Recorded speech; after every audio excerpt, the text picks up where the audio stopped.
Hello and welcome to AUCTV. This is Maha, your host for today. With me in the studio, the current president of the American University in Cairo, Mr. Francis Ricciardone, and we will be talking in depth about AUC's strategic plan in order to increase the quality of the learning experience both locally and internationally to the AUC community. Mr. President, welcome again to AUC Studios. It's a pleasure to have you. Thank you. It's always nice to be with you, Maha. Thank you. Let's start by highlighting why is it internationalization is important to AUC? Well, first of all, we keep up international standards. We've just succeeded in winning accreditation once again from the United States Middle States Commission on Higher Education. If we want to sustain international standards, it's important to have international connectivity. That is to say, have international students as well as faculty and staff. That's been the nature of AUC since our founding 100 years ago. In recent years, since the difficult years of 2011 to 13, frankly, the foreigners have been staying away from Egypt. Luckily, with the return of stability in this country, foreigners are coming back, tourists are coming back, business people are coming back, and I believe we detect the first signs that students are coming back. We've been successful in recruiting faculty internationally to come back, and there's a lot of signs that we'll be accelerating that process over the coming year. Okay, so it's stated on the official website of AUC that among the top targets, as you just said, is recruiting international students. Mm-hmm. So it says that international students are to represent around 20% of the student body by the year 2022. Is that correct? That's a very ambitious stretch goal. If we have stretch goals, we may make them. If we don't have the goals, we won't make them. So we've deliberately set a goal to exceed our best years in the past before 2011. That's why we chose those targets. Yes, but it's also stated that 50% of the 20% are to be American students, and of course for the faculty members to recruit American faculty members by 45% of the faculty body. Mm-hmm. So this might seem to some that it's more of Americanization than internationalization. So my question is, how is this balance going to be achieved? Well, we are the American University in Cairo. I will remind you, we're not the International University in Cairo. We're the American University in Cairo with deliberately American-style education, American philosophy, American curriculum, American pedagogy, American philosophy of what a liberal arts education is. You don't have to be American to subscribe to those things. Indeed, part of the American philosophy is that diversity is good. International diversity is really good. The great American universities are all striving to bring Egyptians to America and other nationalities because it's good to have diversity. In that philosophy, we want to get native speakers of English or, for example, Egyptian faculty members who are willing to return, who have been educated in the UK or the US and who conduct their professional lives like educated natives in English, with much better English than I have Arabic, for example.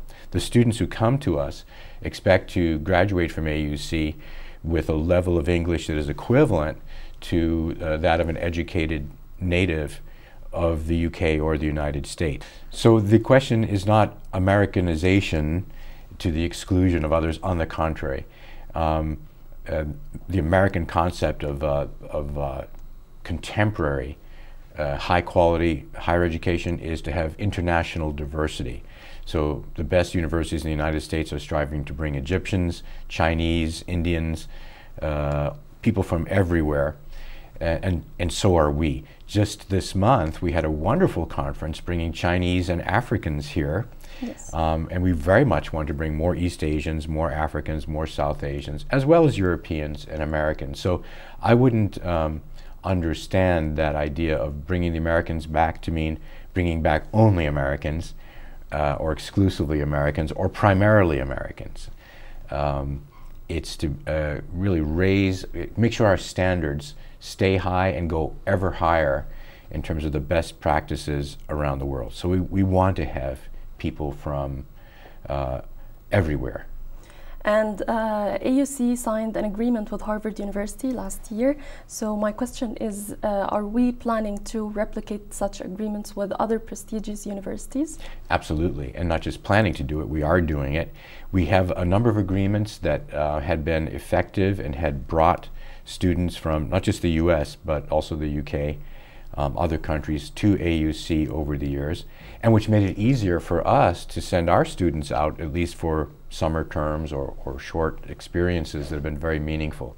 That's what those MOUs do. We don't do them just to put them in a file somewhere and count the number of MOUs we have. These help administratively smooth the way to have our students go to other countries, to great universities in other countries, and not only the US, and to bring people from those countries here. So we've been reviving MOUs and agreements that we've had with great universities in the past, but which had lapsed because students hadn't been interested in coming to Egypt. That's changing.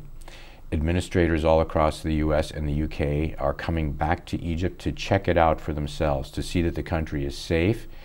They come to our campus and they're blown away, not only by the beauty of the campus, the architecture, the gardens, but the people. Egyptians, after all, are the best salespeople for Egypt. It's a warm and inviting culture that is a creative one, a culture that embraces art, food, design, fashion from all over the world. Always has done, I'm confident will do into the future. So that the task is to, we call it priming the pump, bringing the flow, getting that flow started again. And once we do, I'm very confident that it will accelerate. Indeed, we have begun. We've got that flow started with the Harvard agreement. And it wasn't just an agreement. We have a Harvard student on campus with us now, a PhD student in, guess what field? Egyptology. Of course. I've been wondering what other fields international students are interested to study here in Egypt. Of course, it's very obvious that studying Egyptology, sure, while based in Egypt, is fun. But what about other schools? Sure. Well, you've put your finger on something, Maha.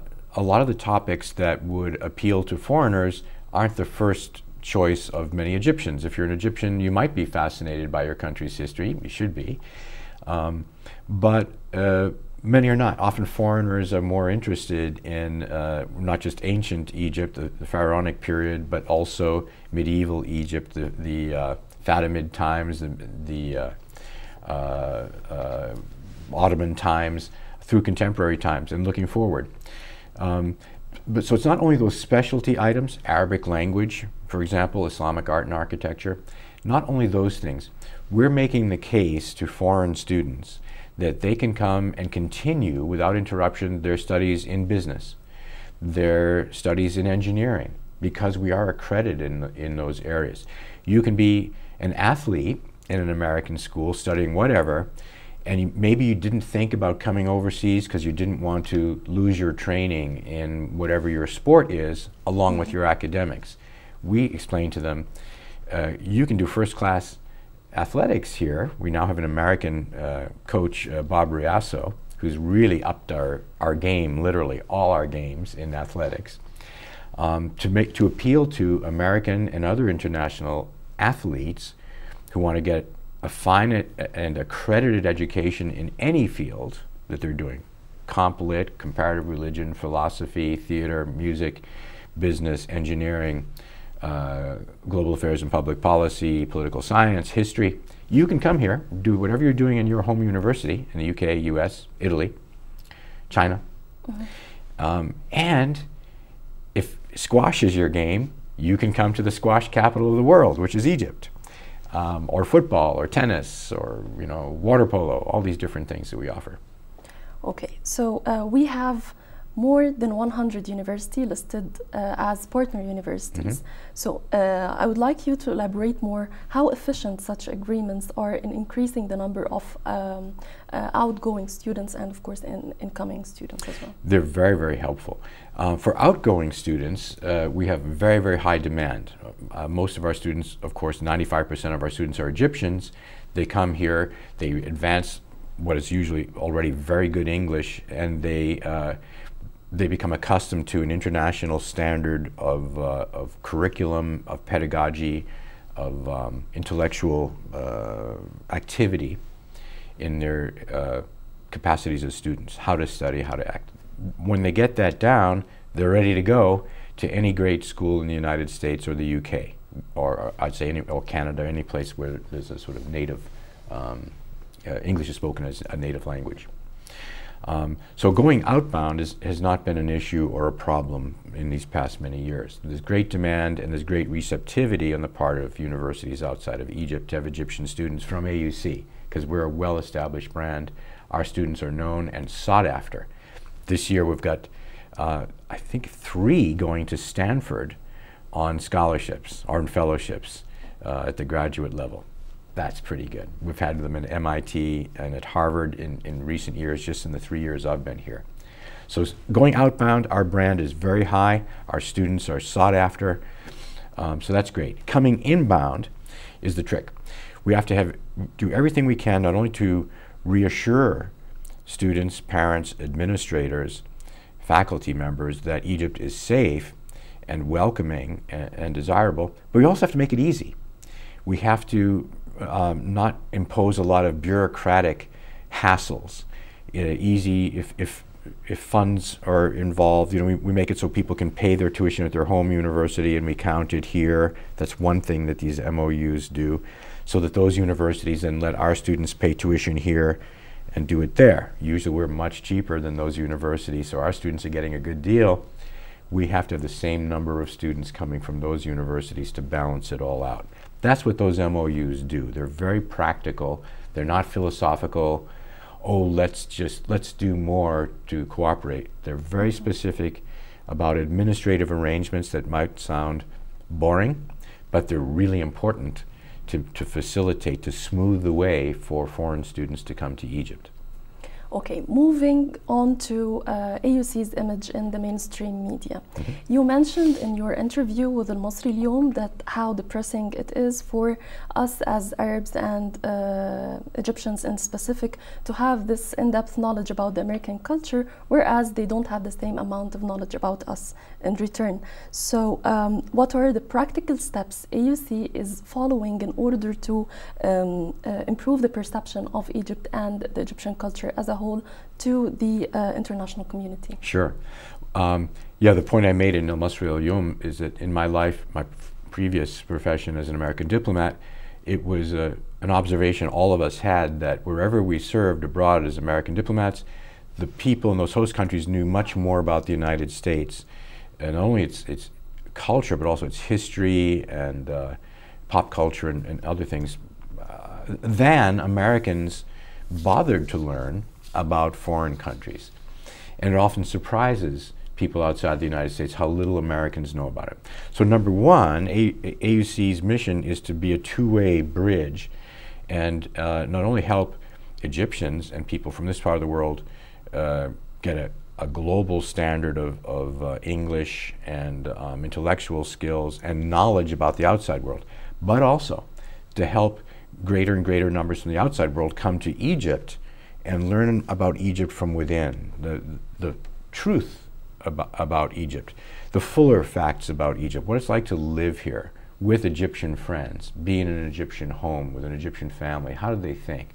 What are the differences and the similarities in religion, in lifestyle, in language? All those things are hugely powerful educational elements. So we do that at that level. But then to your, more directly to your question about marketing, as we work aggressively to bring foreign students to Egypt, we have to market Egypt at the same time. We have to explain to people that Egypt is what they remember, or what they should remember it was. It's a welcoming place. It's an exciting place. It's an interesting place, not only for its past, not only for the great monuments of pharaonic times and medieval times, but for its contemporary scene. This is the beating heart of the Arab and Muslim world. Indeed, ancient Christianity is to be found here. The roots of Judaism are to be found here as well. But looking ahead, the artistic creativity of this country is second to none. This is the source of so much music, painting, sculpture, theater, literature, poetry, for the entire Arab world. If you're a citizen of the world and you want to expand your own horizons, and you know how important the Arab world is to the future of humanity, come to Egypt to learn about it and to participate in it, to enjoy it in a way that you can't do anywhere else in the Arab world. There are some other welcoming places. Morocco is a very nice and safe and welcoming place, and all the Arab countries I've found to be welcoming. But that's because I've spent some time studying it and learning a degree of Arabic. For your ordinary citizen of other countries, there's something intimidating and frightening about this part of the world. People don't know much, and what they do know is often wrong. They have certain prejudices that don't hold up to actual contact with people living in this part of the world. That's AUC's role. We bring foreigners together with Egyptians, and when we do, the magic happens. So that's what we're marketing. When I go to the United States and I meet with administrators, I try to convey my own excitement and delight in my everyday experience with Egyptians. And how does this goes? Because we all know that the American administration has some opposing views. Well, you know, America's a democracy. The same Americans who elected Barack Obama and Ronald Reagan and Bill Clinton and Bush father and son also elected President Trump. So American opinions change, and styles of leadership go back and forth. At a pop level, there's anxieties about the way the world is going. In the United States these days, as in many other countries, there's a certain inward-lookingness, I guess, a kind of nationalism, a fear of the other. It pains me to say, as an American, I think of our country as being the most open and diverse and welcoming in the world, and indeed that's a source of America's strength. I think its cultural strength, its economic strength. So to see Americans now debating, you know, how to get stronger walls and tighten visa things, a certain level of that is normal, and any country has to decide how to protect itself. But to see a portion of American opinion focusing on keeping the other out is stressful for a lot of other Americans like me, who believe that our country ought to be doing more to increase the traffic back and forth between Americans and others. Okay. Don't worry about the United States. It's going to stay open. It's going to stay welcoming to Egyptians especially, and especially to our graduates. And I would love this message to be delivered to them with this great emphasis on international exposure. You have been invited throughout the past few months to be interviewed in more or less the Egyptian local channels, or a pan-Arab network, which is BBC Arabic. So how AUC is planning to market itself through an English-speaking channel that is directed to non-Arabic speakers in the international community? Sure. Well, we have there's a global audience, and it's segmented, of course, in lots of different ways, by language, obviously, geography less so, thanks to electronic media, but there's different language audiences, there's different interest audiences in these days of social media, as you know, because you're studying it here at the Adam Center. There's now the ability for niche interest groups to be powerfully connected through social media. We have to deal with all of those. So from time to time, we'll talk with the traditional media, like traditional broadcast media like BBC, when we want to speak with an audience that knows English, maybe doesn't know Arabic, and is interested in the Middle East, underinformed, perplexed, anxious, and we want to exploit that to get to those people and say, look at us, look at this gorgeous campus, look at these wonderful people, do come. Here's what we offer as AUC. Here's what Egypt offers, what it always has. And here's AUC, which offers a world standard, certified, accredited, American-style liberal arts education. So of course we'll use the BBC or any other channels that are interested in pursuing that story. Okay. We can't finish this interview without talking about the centennial celebrations. So they are ongoing throughout this academic year, is that correct? Correct. Okay, and what are the university's efforts in order to increase the media coverage of our events, and how do you evaluate the current coverage as well?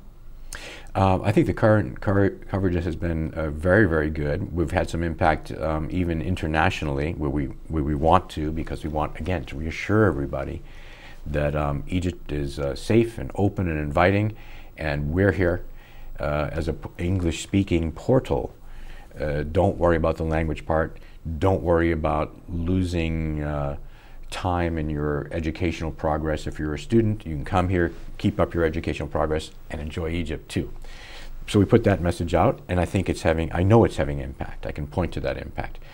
Internally, Egyptians all seem abuzz and have been very aware that AUC is having its 100th anniversary. You see this little button here. We had great celebrations on the old campus in February.